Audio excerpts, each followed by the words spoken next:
నమో వెంకటేశాయ. గురుర్బ్రహ్మ గురుర్విష్ణు గురుర్దేవో మహేశ్వరః గురుః సాక్షాత్ పరం బ్రహ్మ తస్మై శ్రీ గురవే నమః. జటిలం చీరవసనం దండకారణ్యవాసినం మునివేషధరం ధ్యాయేత్ అరణ్యే కాండ ఉత్తమే. శ్రీరామచంద్ర పరబ్రహ్మణే నమః. అథ శ్రీమద్ రామాయణే ఆదికావ్యే అరణ్యకాండే పంచత్రింశః సర్గః. దివ్యాభరణమాల్యాభిః దివ్యరూపాభిరావృతం క్రీడారతి విధిజ్ఞాభిః అప్సరోభిః సహస్రశః. రావణాసురుడు లంకానగరం నుండి బయలుదేరి సువర్ణఖచితమైనటువంటి రథములో ఛత్రచామరాదులతోటి అనేకమైనటువంటి ఆభరణములతో దేదీప్యమానంగా ప్రకాశిస్తూ దివ్యమైనటువంటి ఆ రథంలో సముద్ర తీరాన ప్రయాణిస్తూ మునుముందుకు ఆకాశ మార్గంలో వెళుతూ ఉన్నాడు. ఆ సముద్ర తీరంలో అనేకమైనటువంటి విశేషములు.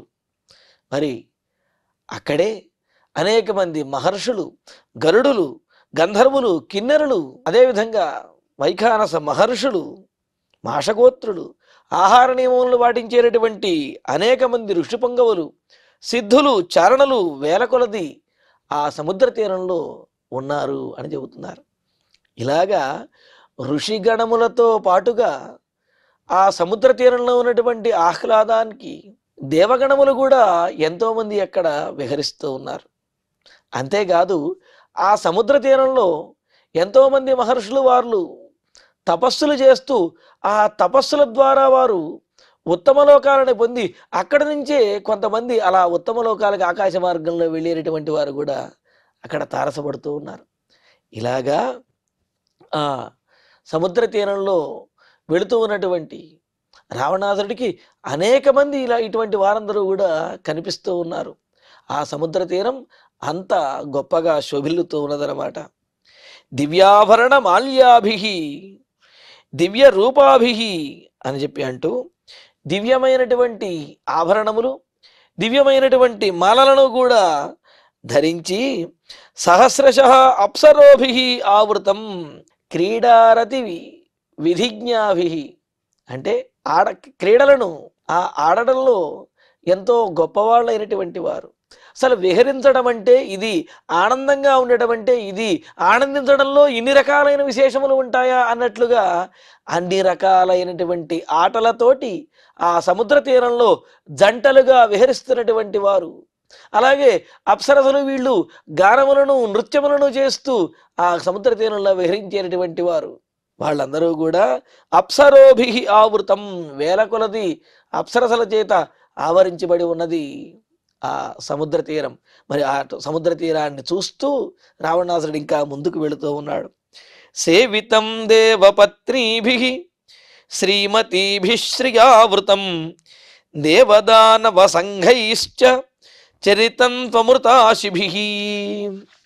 ఇక్కడ చూడండి, శ్రీమతీభిః అంటే శ్రీమతులైనటువంటి అంటే దేవతా స్త్రీలు అని ఒక అర్థం. అలాగే సుందరీమణులు అని కూడా అర్థం ఉన్నది. అలా సుందరీమణులైనటువంటి దేవతా స్త్రీల చేత, దేవపత్నీభిః దేవ భార్యల చేత సేవితం ఆస్వాదించబడుతూ విహరించబడుతూ ఉన్నటువంటిది, సేవించబడుతూ ఉన్నటువంటిది.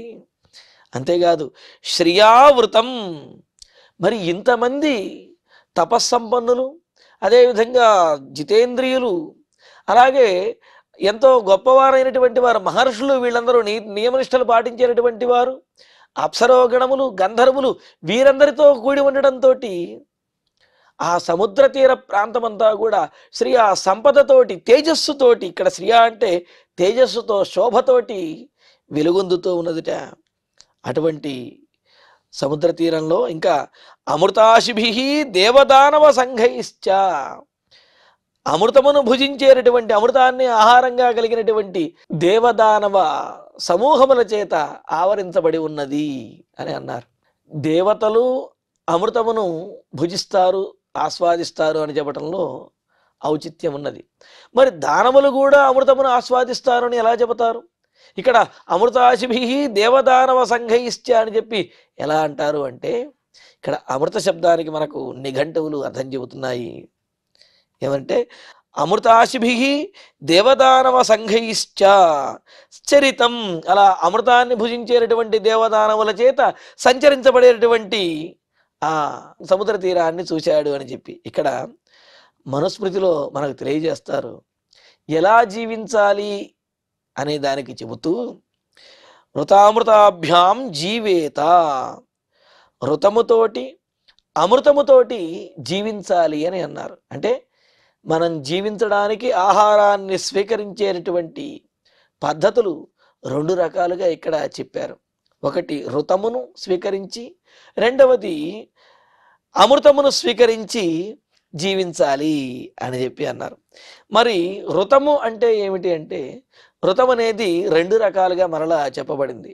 ఒకటి ఉంచము, అదేవిధంగా శిలము అని చెప్పి. ఋతం ఉంచ శిలప్రోక్తం అమృతం స్యాదయాచితం అని అంటూ, ఉంచవృత్తి అని అంటే ఎవరికి సంబంధించినటువంటి ప్రదేశములో పండినటువంటి ధాన్యములు, ఆ ధాన్యములు కూడా చెట్టు నుండి కోసుకోవటం కాదు, చెట్టుకు పండిపోయి రాలినటువంటి ధాన్యమును రెండు వేళ్లతోటి ఏరుకుని వాటినే ఆహారంగా స్వీకరించడాన్ని, వండుకుని భుజించడాన్ని ఉంచవృత్తి అని అంటారు. మరి శిలము అంటే కనుక ఈ ధాన్యపు కంకులు ఏవైతే ఉంటాయంటే కేవలం గింజలను ఏరటం కాకుండా ధాన్యపు కంకులు ఏవైతే ఉంటాయో వాటిని ఏరుకుని వాటి ద్వారా ఆహారాన్ని స్వీకరించడాన్ని శిలవృత్తి అని అంటారు. ఇలాగా ఋతము అనేది ఉంచవృత్తి ద్వారా, శిలవృత్తి ద్వారా ఆహారాన్ని స్వీకరించడం అన్నమాట. ఇలాగా ఈ రెండు పద్ధతులతోటి ఆహారాన్ని సంపాదించుకుని బ్రతకటాన్ని ఋతము అని అంటారు. మరి అమృతము అని అంటే అమృతం స్యాద్ అయాచితం అని చెప్పినట్లుగా అయాచితంగా, ఊహించకుండా, తాను అడగకుండా తనకు ప్రాప్తించినటువంటి ఆహారమును స్వీకరించి సంతృప్తిగా ఉండడాన్ని అమృతము అని అన్నారు. అలాగా తాను కోరుకోకుండా అయాచితంగా తనకు ప్రాప్తించినటువంటి దాన్ని తృప్తిగా స్వీకరించి ఆనందించడం ఏదైతే ఉందో అంతకు మించినటువంటి అమృతం ఇంకే ఉంటుంది. అందుకనే దానిని అమృతము అని చెప్పి అన్నారు. అలాగా అమృతాశిభి అని అంటే కనుక ఇక్కడ అయాచితంగా లభించినటువంటి ఆహార పదార్థములను భుజిస్తూ కాలాన్ని గడిపేటటువంటి వారైనా దేవతలు, అదేవిధంగా దానవుల చేత చరితం సంచరించబడుతున్నటువంటి సముద్ర తీరమును అన్నారు. ఇక్కడ దేవతలు ఆహారాన్ని అడగరు. ఎందుకు అంటే వారు అమృతాన్ని భుజిస్తారు కావున, అమృతాన్ని ఆస్వాదిస్తారు కావున వారికి ఆహారం అంటే ఈ ఆకలి అనేది ఉండదు కావున వారు ఆహారాన్ని అడగరు. ఆహారాన్ని భుజించవలసినటువంటి ప్రత్యేకమైన అవసరం వారికి ఉండదు. వాళ్ళు అమృతాన్నే ఆహారంగా స్వీకరించినటువంటి వారు. మరి దానవుల దగ్గరికి వస్తే దానవులు కూడా ఆహారాన్ని ప్రత్యేకంగా అడుగరు, కానీ అక్కడ ఉన్నటువంటి వాళ్ళు తమకు దొరికినటువంటి ఆహారాన్ని వాళ్ళు స్వీకరిస్తూ అలా కాలం గడుపుతూ ఉన్నటువంటి వారు. కావున అమృతం స్యాదయాచితం అని అంటే అడగకుండా అయాచితంగా వచ్చినటువంటి ఆహారాన్ని సంతృప్తిగా స్వీకరించడం, అటువంటి ఆహారాన్ని అమృతం అని చెప్పి అన్నారు. కావున ఆ విధంగా అయాచితంగా వచ్చినటువంటి దొరికినటువంటి ఆహారాన్ని అప్పటికప్పుడు స్వీకరించేవారు కావున దానవులను కూడా అమృతం స్వీకరించేవారు అని అనడంలో ఇక్కడ పొరపాటు ఏమీ లేదు. కావున మనుస్మృతిని అనుసరించి అమృతాశిభి అని అంటే కనుక దొరికినటువంటి ఆహారాన్ని స్వీకరించేటటువంటి వారు అని చెప్పి, అమృతాశిభి అమృతాన్ని భుజించేటటువంటి దేవతలు అని చెప్పి ఇలా ఇద్దరికీ కూడా అన్వయం చేసి చెప్పవచ్చు అన్నమాట. అటువంటి దేవతల చేత అదేవిధంగా దానవుల చేత కూడా విహరించబడుతూ ఉన్నటువంటి ఆ సముద్ర తీరాన్ని చూస్తూ రావణాసురుడు ఇంకా మునుముందుకు వెళుతూ ఉన్నాడు. ఇక్కడ పశ్చిమోత్తర శాఖీయమైనటువంటి రామాయణంలో పాఠభేదం కూడా ఉంది. ఇక్కడ అమృతాశిభి అన్న చోట అమృతార్థిభి అని చెప్పి ఉన్నది. అంటే అమృతాన్ని కోరుకునేటువంటి వారైన దేవతల చేత దానవుల చేత కూడా ఆవరించబడి ఉన్న ఆ సముద్ర తీరము అని చెప్పి. దేవతలు అమృతాన్నే ఆహారంగా స్వీకరిస్తారు కావున వారు అమృతాన్ని కోరుకుంటారు అని చెప్పడంలో ఇబ్బంది ఏమీ లేదు. రాక్షసులకు అమృతం అందుబాటులో లేదు, కానీ ఎలాగైనా సరే అమృతాన్ని తాము స్వీకరించాలి అనే ఆశతో ఉంటారు. కావున రాక్షసులు కూడా అమృతార్థులు, అంటే దానవులు కూడా అమృతార్థులుగా ఉన్నారు అని మనకు ఆ పాఠాంతరంగా అమృతార్థిభి, అమృతమును కోరుకునేటటువంటి వారైన దేవతల చేత, రాక్షసుల చేత కూడా, ఆ దానవుల చేత కూడా ఆవరించబడి ఉన్న ఆ సముద్ర తీరమును చూస్తూ రావణాసురుడు మునుముందుకు వెళుతూ ఉన్నాడు అని చెప్పి. హంసక్రౌంచ ప్లవాకీర్ణం సారసై సంప్రణాదితం వైడూర్య ప్రస్తరం రమ్యం స్నిగ్ధం సాగర తేజస. ఇంకా ఆ సముద్ర తీరంలో అనేకమైనటువంటి పక్షులు, అవి కూడా ఇంకెక్కడా కనిపించినటువంటి అపురూపమైనటువంటి అరుదైనటువంటి ఆ పక్షులు. హంస క్రౌంచ ప్రవాకీర్ణం అని అంటే హంసలు, అదేవిధంగా క్రౌంచ పక్షులు, అదేవిధంగా ప్రవములు అంటే నీటి కొంగలు, నీటిలో ఉంటాయి, ఆకాశంలో కూడా ఎగురుతూ ఉంటాయి, నీటిలో ఈదుతూ ఉంటాయి, ఆకాశంలో ఎగురుతూ ఉంటాయి. అటువంటి నీటి కొంగలు వీటన్నిటితోటి ఆ శోభితం అంటే విరాజిల్లుతూ ఉన్నటువంటిది. అంతేకాదు సారసై సంప్రణాదితం, బెగ్గుర పక్షులు అవి పెద్ద పెద్దగా అరుస్తూ ఉన్నాయి, జంటలు జంటలుగా ఆ బెగ్గుర పక్షులు పెద్దగా అరుస్తూ ఉంటే వాటి యొక్క ధ్వనితోటి ఎంతో ఏదో ఉత్సవం జరుగుతున్నట్లుగా అక్కడ ఉన్నదిట. ఆ విధంగా బెగ్గుర పక్షుల చేత బాగా ధ్వని చేయబడుతున్నటువంటివి. వైడూర్య ప్రస్తరం, అక్కడ ప్రస్తరము అంటే శిలలు అని అర్థం. సముద్ర తీరంలో ఉన్నటువంటి శిలలు వైడూర్యమణిలాగా చాలా ప్రకాశిస్తూ ఉన్నాయట. ఎండబడి అవి ఆ విధంగా ప్రకాశిస్తూ ఉంటే సముద్ర తీరం చూడడానికి ఎంతో అందంగా ఉన్నది. సాగర తేజస స్నిగ్ధం, రమ్యమైనటువంటిది. రమ్యమైనది అని అంటే ఎక్కడ అంటే ముందుకు వెళుతున్న కొద్దీ ఎక్కడ చూసినా సరే ఒక కొత్త రకమైనటువంటి, ఒక కొత్త సౌందర్యము, ఒక కొత్త రకమైనటువంటి ప్రకృతి సౌందర్య శోభ కనిపిస్తూ ఉంటే ఎక్కడికక్కడే ఇది చాలా బాగుంది, ఇది చాలా బాగుంది అనిపించేటటువంటిది, దానిని రమ్యమైనది అని అన్నారన్నమాట.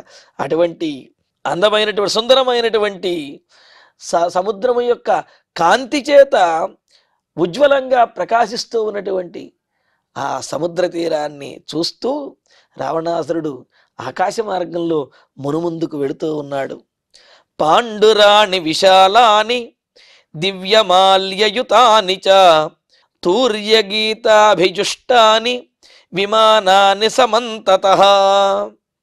తర్వాత శ్లోకానికి కూడా కలిపే అన్వయము. తపసాజిత లోకానాం కామగాన్యభిసంపతన్ గంధర్వాప్సరసశ్చైవ దదర్శ ధనదానుజః. ధనదానుజః కుబేరుని యొక్క అనుజుడైనటువంటి తమ్ముడైనటువంటి ఆ రావణాసురుడు రథం మీద ఆకాశంలో వెళుతూ అభిసంపతన్ తపసా జితలోకానాం విశాలాని దివ్యమాల్యయుతాని, తమ తపస్సుల చేత, తమ నిత్యకర్మానుష్ఠానముల చేత, తమ పుణ్యముల చేత ఉత్తమ లోకములను, ఊర్ధ్వలోకములను జయించి పొంది ఇక ఆ లోకములకు దివ్యమైనటువంటి శరీరంతో, అంటే శ్వేతయుక్త అంటే తెల్లనైనటువంటి వస్త్రములతో, తెల్లనైనటువంటి మాలలతోటి అలంకరించబడి ఆయా లోకములకు విమానములలో వెళుతున్నటువంటి వారైన పుణ్యాత్ములు ఎవరైతే ఉన్నారో, ధరించినటువంటి వారు, ఆ వారందరినీ కూడా చూసుకుంటూ, పైగా వాళ్ళు అలా వెళుతూ ఉంటే ఆ ధ్వనులు వినిపిస్తూ ఉన్నాయి. అలాగా తూర్యగీతాభిజుష్టాని, తూర్యములు అంటే చర్మ వాయిద్యములు అన్నమాట. అలాగా తూర్యములతోటి అంటే వాయిద్యములతోటి, అదేవిధంగా గీతములతోటి కూడా ఢక్కా పటహము మొదలైనటువంటి వాయిద్యములు, మనోహరమైనటువంటి గీతములతోటి ఆ అప్సరసలు వీళ్ళు పాటలు పాడుతూ ఉంటే, తమ పుణ్యముల చేత ఊర్ధ్వలోకాలను పొందినటువంటి వారు ఆ ఊర్ధ్వలోకాలకి తెల్లనైనటువంటి వస్త్రములు, తెల్లనైనటువంటి పూలమాలలు ధరించి ఎంతో నిర్మలంగా ఆ విమానములలో ఊర్ధ్వలోకాలకు వెళుతున్నటువంటి వారిని వీక్షిస్తూ, ఇంకా కామగాని గంధర్వాప్సరసశ్చైవ, తమ ఇష్టానుసారంగా ఎక్కడికైనా వెళ్ళగలిగినటువంటి ఇచ్ఛతో కూడినటువంటి విమానములతో కూడినటువంటి వారైన గంధర్వాప్సరస, గంధర్వులను అప్సరసలను సమంతత దదర్శ, అంతటా చూస్తూ ఉన్నాడు రావణాసురుడు. అలా ఆ సముద్ర తీరంలో ఇలా వీళ్ళందరి చేత వ్యాప్తమయ్యి ఆకాశంలో కూడా పుణ్యాత్తుల విధంగా విమానములలో ఊర్ధ్వలోకాలకు వెళుతూ ఉన్నారు. గంధర్వులు వీళ్ళందరూ అక్కడ విహరిస్తూ ఉన్నారు. ఇలాగ వీరందరి చేత ఆవరించబడి ఎంతో శోభాయమానంగా ఉన్నటువంటి ఆ సముద్ర తీరాన్ని చూస్తూ రావణాసురుడు ముందుకు వెళుతూ ఉన్నాడు. దదర్శ, వీళ్ళందరినీ చూస్తూ ఉన్నారన్నమాట. మరి ఇక్కడ సముద్ర తీరాన్ని ఇంత గొప్పగా వర్ణించడము, ఇన్ని రకాలైనటువంటి విశేషములతో కూడినటువంటి సముద్ర తీరాన్ని చూస్తూ ఉన్నారు అని చెప్పడంలో ఉద్దేశం ఏమిటి అంటే, లంకా నగరానికి అదేవిధంగా రావణాసురుడు వెళ్ళవలసినటువంటి గమ్యం ఏదైతే ఉన్నదో, సముద్ర తీరంలో ఉన్నటువంటి గమ్యం, అక్కడికి చాలా దూరము ఉన్నది అనే విషయం తెలియజేయటం. అంతేకాదు ఆ సముద్ర తీరంలో ఎంతోమంది మహర్షులు వీళ్ళందరూ కూడా ఉన్నారు అనే విషయం చెబుతున్నారన్నమాట. అంటే ఆ విమానములన్నీ కూడా ఆ త్రోవలో ఎదురుపడుతూ ఉంటే వాటిని అన్నింటినీ చూస్తూ రావణాసురుడు ఇంకా ముందుకు వెళుతూ ఉన్నాడు.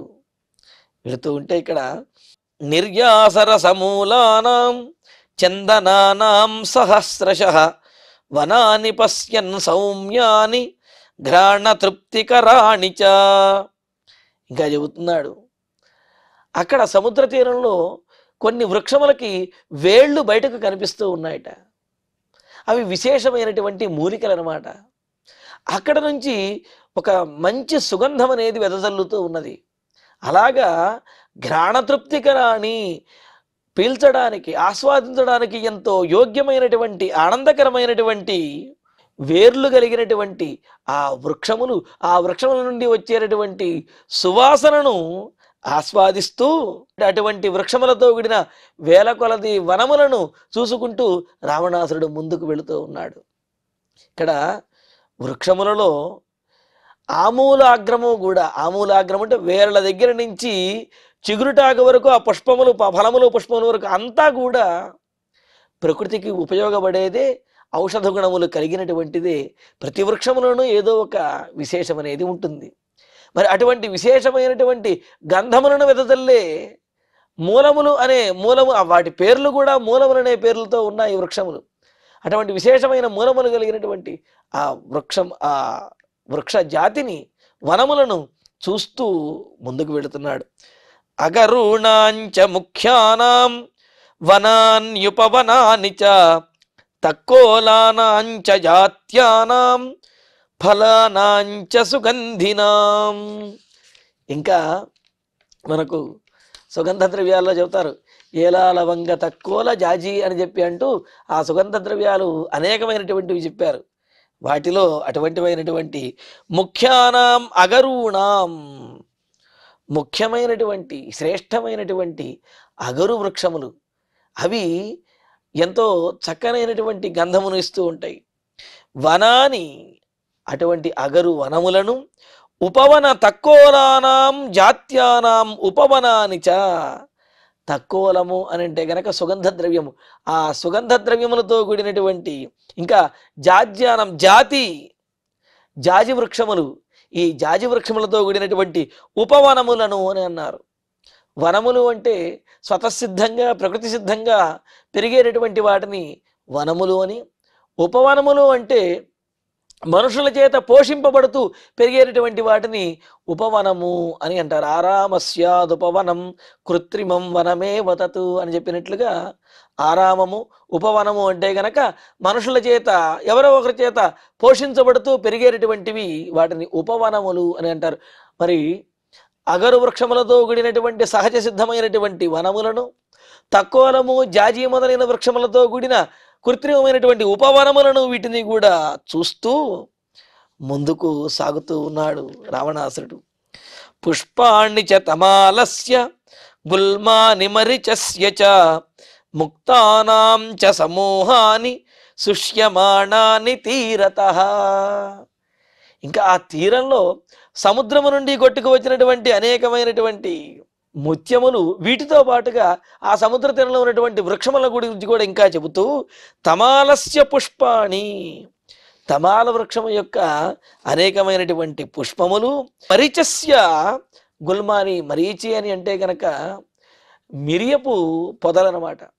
ఆ మిరియములను ఇచ్చేటటువంటి ఆ పొదలు ఏవైతే ఉన్నాయో గుల్మములు పొదలను వాటిని చూసుకుంటూ, అంతేకాదు శుష్యమాణాని ముక్తానాం సమూహాన్ని, సముద్ర తీరానికి కొట్టుకు వచ్చి అలా కుప్పగా రాశిలాగా ఉన్నటువంటి ముత్యముల యొక్క సమూహములను కూడా, ముత్యముల యొక్క రాసులను కూడా చూస్తూ ఉన్నాడు రావణాసురుడు. అంతేకాదు ఇంకా శంఖానాం ప్రస్తరంచైవ ప్రవాళ నిచయం తథా కాంచనాని చ శైలాని రాజతాని చ సర్వశః.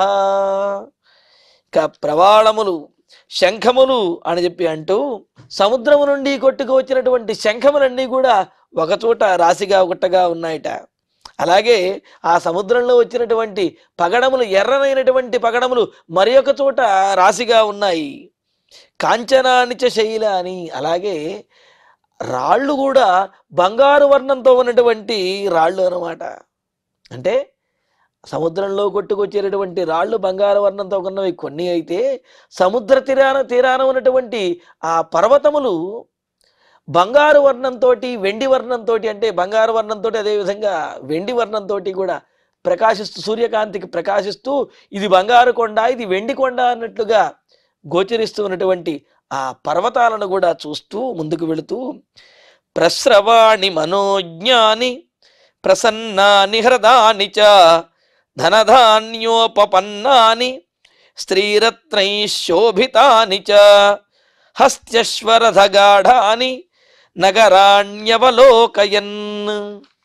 ఇంకా చూడండి, కేవలము ఆ సముద్ర తీరంలో మునుల యొక్క ఆశ్రమములు, గంధర్వ సిద్ధులు వీళ్ళ యొక్క నివాసములు, లేకపోతే వనములు, ఉపవనములే కాకుండా కొన్ని నగరములు కూడా సముద్రానికి దగ్గరలో కొంత ముందుకు వెళ్ళిన తర్వాత ఉన్నాయన్నమాట.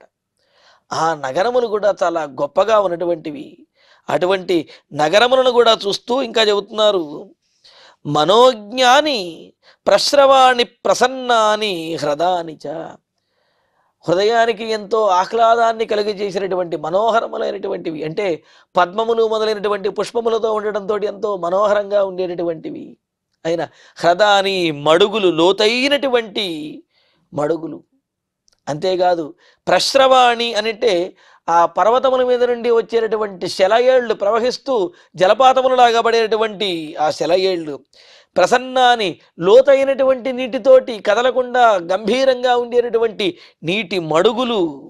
అంతేకాదు ధనధాన్య ఉపవనాని, ధనములతోటి ధాన్యములతో కూడినటువంటి ఉపవనములు, అంటే ధాన్యములు ఎక్కువగా రావటంతో ధనము కూడా ఎక్కువగా వస్తుంది. కావున అలా ధనములతోటి ధాన్యముల యొక్క రాసులతోటి నిండినటువంటి ఆ ఉద్యాన వనములు, ఆ రాజ్యములు, స్త్రీరత్నై శోభితాని చ, ఉత్తమ జాతి స్త్రీల చేత విహరించబడుతూ ఉన్నటువంటి, అంటే ఆ రాసకన్యల చేత విహరించబడుతూ ఉన్నటువంటివైన హస్త్యశ్వరథ గాఢాని నగరాణి, అశ్వబలముతోటి, గజబలముతోటి, రథములతోటి, వీటన్నిటితోటి కూడా ఎంతో దేదీప్యమానంగా, శోభాయమానంగా ప్రకాశిస్తున్నటువంటి రాజ్యములను, ఆ నగరములను కూడా చూసుకుంటూ రావణాసురుడు ముందుకు వెళుతూ ఉన్నాడు.